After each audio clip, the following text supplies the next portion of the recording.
नमस्कार, मैं हूँ एस्ट्रो रजनी। आज का वीडियो आप लोगों के लिए बहुत स्पेशल होने वाला है। उससे पहले आप लोगों से रिक्वेस्ट है, अगर आप फर्स्ट टाइम इस वीडियो को देख रहे हो तो हमारे चैनल को सब्सक्राइब ज़रूर कर लीजिए ताकि नोटिफिकेशन ऑन करके आप इसके आने वाले सारे वीडियोज़ को देख पाएँ।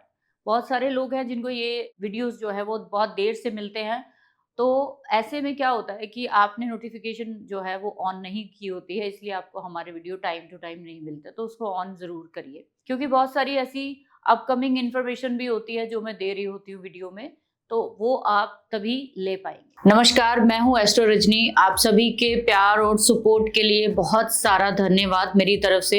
एक छोटी सी इन्फॉर्मेशन आप सभी के लिए है। आप लोगों ने जैसे हर बार हर वीडियो में बहुत सारे कमेंट, बहुत सारी चीजें मुझे जो है सुझाव के रूप में दी और मैंने हमेशा उसको आजमाया है। तो हम लोग जो है एक आप लोगों के लिए इम्पोर्टेंट चीज ला रहे हैं जो कि शुरू हो चुकी है ऑलमोस्ट, कि हर वीक जो है एक फुल डे वर्कशॉप्स जो है हमारी आएंगी, जिसमें आप वन डे में बहुत बड़े बड़े सब्जेक्ट यानी कि 10 दिन का जो कंटेंट है वो एक दिन में सीख सकते हैं। ये एक मेरी बहुत बड़ा जो मन था कि आप लोगों का जिनका बहुत ज्यादा टाइम नहीं होता जिनके पास सीखने के लिए, वो एक वन डे वर्कशॉप जो है वो ज्वाइन करके अपने लिए बहुत सारी चीजें जो है वो सीख सकते हैं। तो आप लोग अगर चाहें तो उसको ज्वाइन कर सकते हैं, जो शुरू हो चुकी है। हर संडे ये रहती है 12 से 4, या फिर जैसे भी थोड़ा वो टाइम जो है हम ऊपर नीचे चेंज करते हैं। दूसरी चीज कि हम लोग एलीट मेंबरशिप जो है नेक्स्ट मंथ ओपन करने जा रहे हैं। जो लोग भी मेरे साथ इंटर्नशिप करना चाहते हैं, ज्योतिष को पर्टिकुलर 0 से हीरो तक सीखना चाहते हैं, अपनी प्रेडिक्शन को बिल्कुल एक्यूरेट करना चाहते हैं, वो इसको ज्वाइन कर सकते हैं। सारी इंफॉर्मेशन आपको नीचे डिस्क्रिप्शन में मिल जाएगी। सेकंड चीज कि आप लोग जितने लोग भी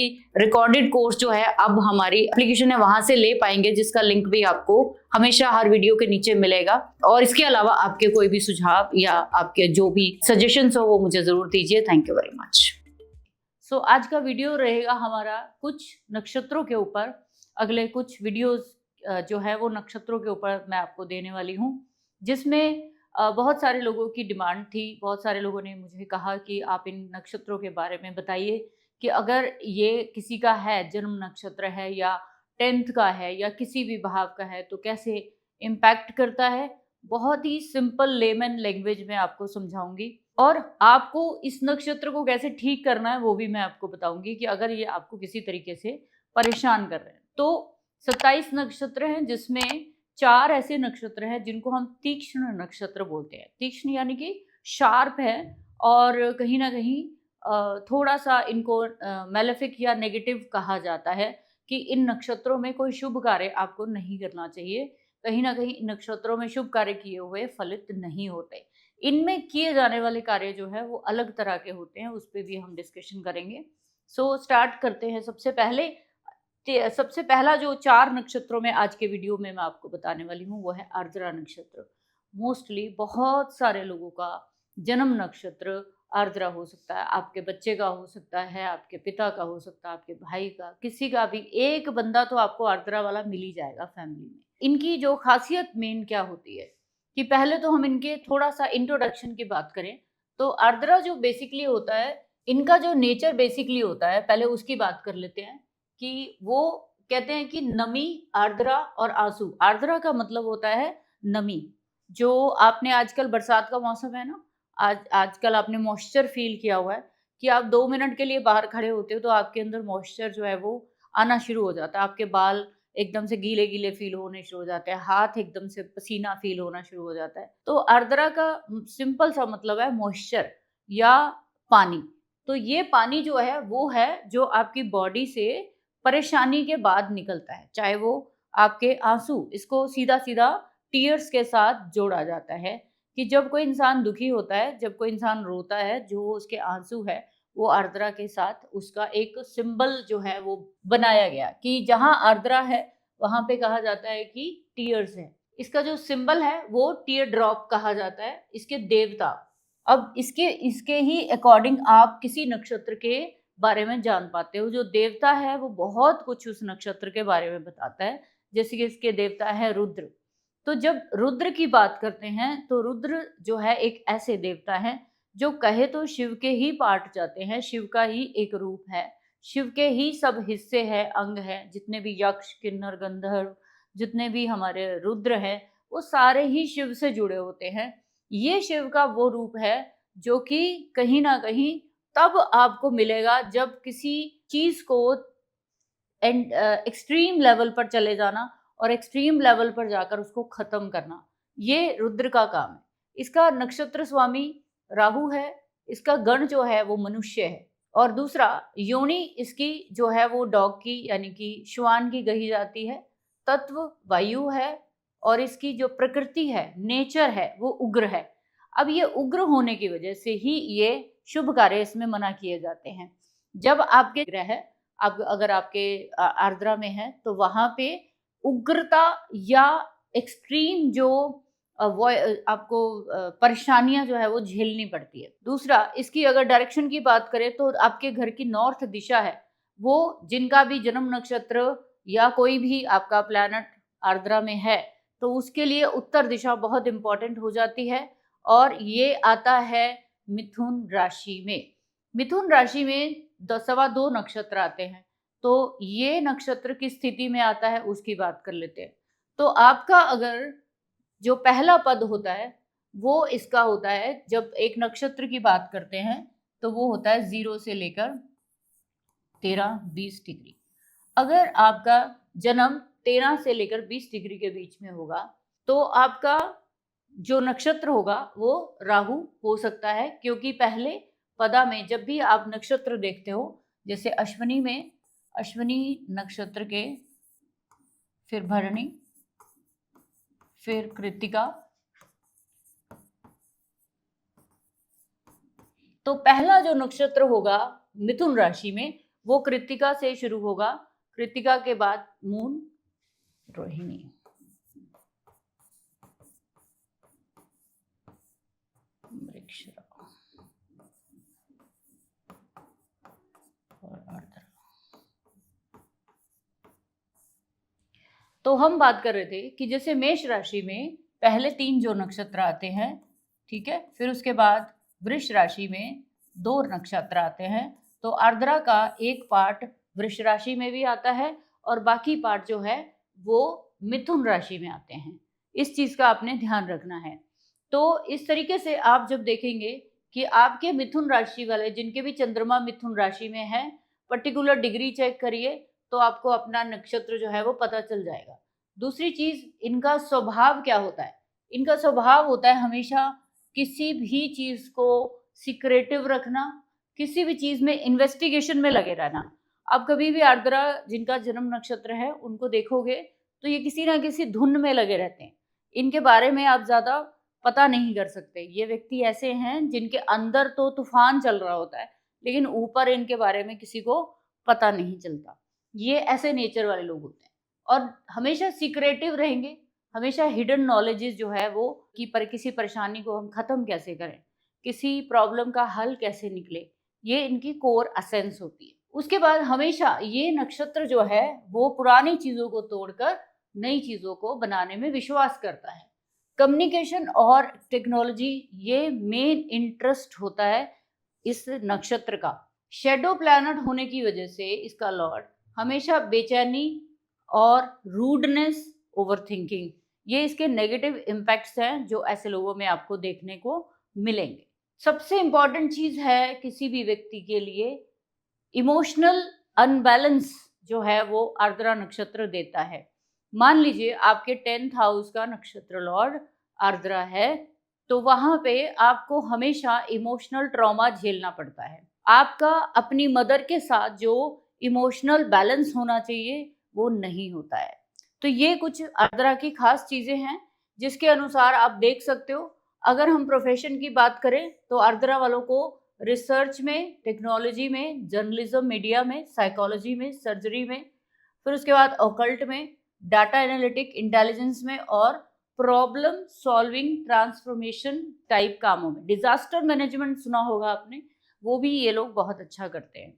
तो मेन रुद्र का जो फोकस है वो कहीं ना कहीं पुरानी चीजों को खत्म करना और नई चीजों को लाइफ में ऐड ऑन करना। जब तक आप पुरानी चीजों को खत्म नहीं करेंगे तब तक नई चीज कोई आएगी नहीं आपके पास। जैसे फॉर एग्जाम्पल, अगर किसी का सूर्य, यहाँ पे मैंने शॉर्टकट में आप लोगों को बता रही हूँ कि सूर्य अगर आर्द्रा में है तो आपके अंदर अपने स्टेटस को लेकर, अपने बिजनेस को लेकर, अपने कॉन्फिडेंस को लेकर, अथॉरिटी को लेकर ईगो रहेगी हमेशा। चंद्रमा है तो सेंसिटिव हो सकते हो आप, इंटेंस इमोशंस जो आप कभी एक्सप्रेस नहीं करेंगे, क्यूरियोसिटी रहेगी हर चीज को जानने के लिए। हमेशा हर बंदे की साइकोलॉजी समझने में आपको विद इन 2 सेकंड में सामने वाले के बारे में आप जान जाओगे। बुध है तो आपको research, communication, technology, writing, analytic और इंटेलिजेंस बनाता है। एक्स्ट्रा ऑर्डिनरी इंटेलिजेंट लोग होते हैं आर्द्रा वाले। शुक्र अगर आपका आर्द्रा में है तो रिलेशनशिप में इंटेंसिटी फील करते हैं। यूजुअली ये अट्रैक्ट तो हो जाते हैं लेकिन ज्यादा टाइम किसी रिश्ते में टिक नहीं पाते। तो एक रिश्ते से 2 रिश्ते टूटना इनका आम बात है।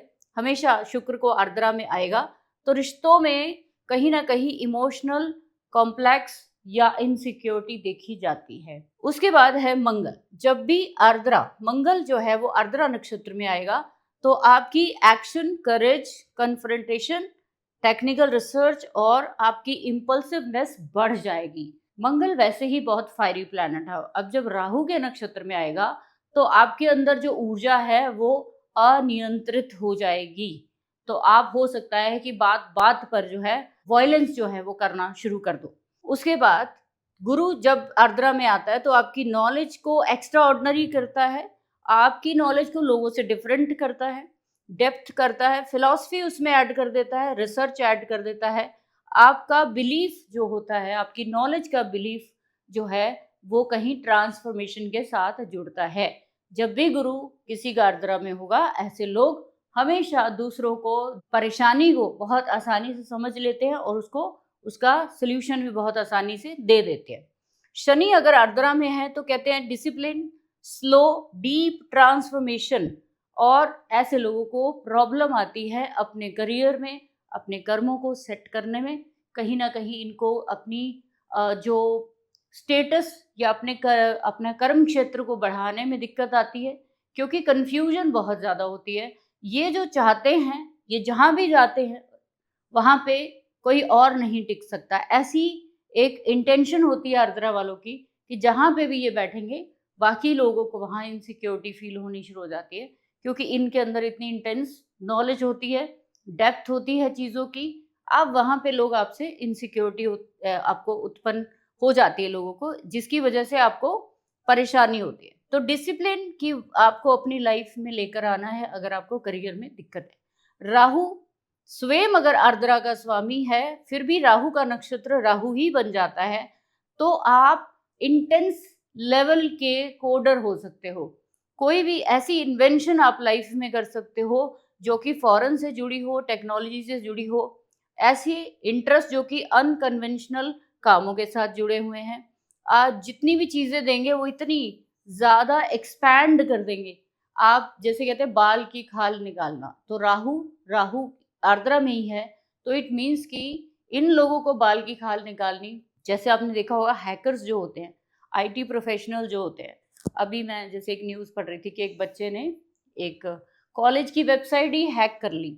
अब आप सोचिए कि कितनी extra ordinary knowledge Rahu Rahu के ही नक्षत्र में चला जाए तो इनकी नॉलेज के बारे में आप सोच नहीं सकते। ठीक है, बट जब भी कोई ग्रह आर्द्रा में आएगा तो आपको ये चीज ध्यान रखनी चाहिए कि आपको कोई ना कोई अपना आइडियोलॉजी, अपना कोई ना कोई रोल मॉडल, अपना कोई ना कोई इंस्ट्रक्टर रखना चाहिए जिसके थ्रू आप अपनी गाइडलाइन लेते रहें। केतु अगर आर्द्रा में चले जाता है तो इंटेंस डिटैचमेंट आ जाती है और कल्ट में आपका बहुत एक्सट्रीम जो है वो इंटरेस्ट आता है। आपका इनसाइट्स जो होते हैं वो ज़्यादा खोज की तरफ चले जाते हैं कि हम कैसे पैदा हुए, हमारा जन्म कहाँ से हुआ। तो आप ना एक एक्स्ट्राऑर्डिनरी भीतरी चीज़ों के बारे में ज़्यादा नॉलेज लेनी शुरू कर देते हो। जब आप केतु के नक्षत्र जो आर्द्रा बन के आते हैं उस समय आप देखोगे ऐसे लोगों को एक अलग ही लेवल पे गुमे हुए, खोए हुए और कहीं एक्स्ट्रा ऑर्डिनरी बात करते हुए आपको मिलेंगे। ये वो कॉम्बिनेशन है।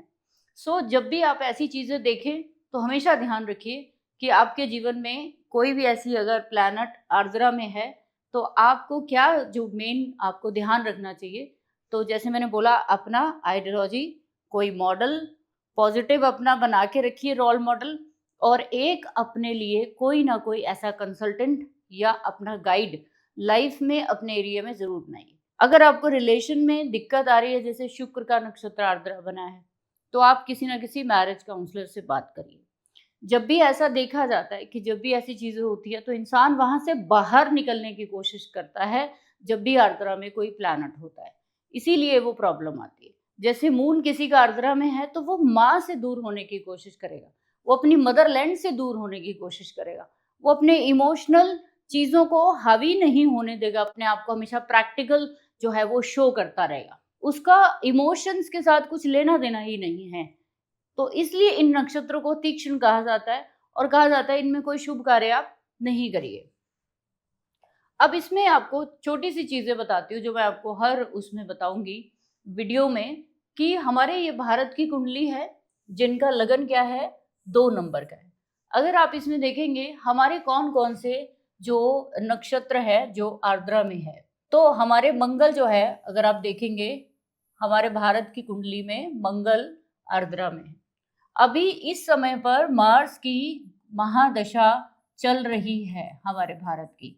अब आपको ये रिलेट इसलिए करवा रही हूँ कि आपको अभी रिसेंट जो हमारे इंडिया में हो रहा है उसके साथ आप रिलेट कर पाए। तो मार्स का चल रहा है, तो मार्स का नक्षत्र जो है वो राहु है, और राहु कहाँ बैठा हुआ है, वो लगन में बैठा हुआ। तो ये मेरे भारत की कुंडली है, ठीक है। अब बहुत सारे लोग कहेंगे कि ये भारत की कुंडली कई लोग नहीं मानते। उसका रीजन क्या है कि लोगों का कहना है कि भारत पहले भी तो था, तो ये 1947 को पैदा हुआ, तो हम इस आर्ग्यूमेंट में पढ़ेंगे ही नहीं। अगर कोई चीज हमारे भारत के लिए बनी है, हम उसके अकॉर्डिंग ही उसको प्रिडिक्ट करेंगे। आर्ग्यूमेंट्स तो बहुत है, ठीक है, हम उस पर ना जाके अगर आप इसको सीधा सीधा देखेंगे कि राहु इस समय हमारे लगन में एक्टिव है, तो भारत का लगन जो है वो पूरी तरह एक्टिव रहेगा। और इसके ऊपर जो खतरा मंडरा रहा है वो सिर्फ इसलिए मंडरा रहा है क्योंकि इसका लॉर्ड जो है वो 3rd हाउस में कंबस्ट होकर बैठा हुआ है। तो हमारे इंडिया पे जो सबसे बड़ा खतरा है वो कहीं ना कहीं नेबरहुड से है, और हम जो है कहीं ना कहीं नेबरहुड के आगे अभी कुछ खास एक्शन जो है वो नहीं ले पाएंगे। मार्स की पूरी दशा, मार्स जो कि 12th का लॉर्ड है, मार्स हमारे 7th का लॉर्ड है, तो मार्स जो है ना वो हमारा कहीं ना कहीं मंगल जो है वो प्रबल मारक की गिनती में आता है। इसको हम प्रबल मारक कहते हैं। जब तक हमारे इस मंगल की दशा चलेगी तब तक हम हमारे भारत में 2 मेजर प्रॉब्लम्स आपको दिखेंगी, वो है नेबरहुड और अपनी आइडेंटिटी को मेंटेन करना, अपनी आइडेंटिटी को शो करना, उसके लिए ये प्रॉब्लम आपको फेस करनी पड़ेगी। सो इस तरीके से ये छोटा सा आप लोगों के लिए वीडियो था, छोटा सा एक आपके लिए मेरी तरफ से एक नॉलेज थी कि आप इसको लगाइए कि आपके आर्द्रा में जो प्लैनेट है उसके विद रिस्पेक्ट राहु की प्लेसमेंट देखिए कि वहां पे वो क्या कर रहा है। तो आप देखेंगे वहां उस एरिया में अगर प्रॉब्लम है तो ये मानकर चलिए उस एरिया में आपको गाइडेंस की जरूरत है। So thank you very much. अगर आपने वीडियो यहाँ तक देखा है तो इसको जरूर लगाइए। इस नक्षत्र के बारे में अगर आपको और कुछ जानना है तो नीचे कमेंट सेक्शन में जरूर लिखिए। Thank you very much.